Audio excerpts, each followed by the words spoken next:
ఇప్పుడు మనం వేసుకున్న వాటిని బట్టి, మనకు కలిగిన వాటిని బట్టి విలువనిస్తే ఆ విలువ రేపొద్దున ఉండొచ్చు, పోవచ్చు. కానీ నువ్వు ఆత్మీయతలో మండుతూ ఉంటే, నువ్వు ఆత్మలో ప్రకాశిస్తూ ఉంటే, ఆ గౌరవం నువ్వు బ్రతికినా, నువ్వు చనిపోయిన తర్వాత కూడా అది నిలిచి ఉంటుంది. హల్లెలూయా. అందుకనే ప్రభు అంటారు, దైవభక్తి కలిగిన వారికి తగినట్లుగా మీరు అలంకరించుకొనండి. ఈరోజు ఈ వాక్యం ఉంటున్న మీ జీవితంలో, ఒక సాధారణమైన జీవితంలో మనిషి ఆత్మీయతలో ఉజ్జీవాన్ని పొందుకోగలుగుతాడు. ఇప్పుడు విలువైన వస్త్రాలు ధరించుకుని వెళ్తున్నాం అనుకోండి, ఇంకా ధ్యాస అంతా దేని మీద ఉంటుంది చెప్పండి? వాటి మీదే ఉంటుంది. మన పితరులు అలా లేరు. వారు ఒక సాధారణమైన జీవితాన్ని జీవించారు కాబట్టి వారు మండారు, ప్రకాశించారు, అనేకులకు వెలుగునివ్వగలిగారు.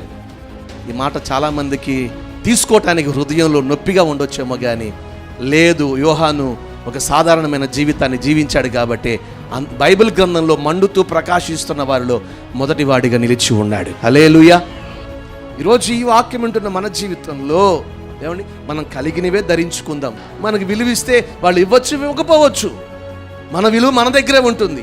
ఒక వ్యక్తి ఇస్తే కలిగేది, తీస్తే పోయేది. మనం ఆత్మలో మండించబడితే మన విలువ ఎప్పుడు ఆత్మీయతలో నిలిచి ఉంటానే ఉంటుంది. హల్లెలూయా.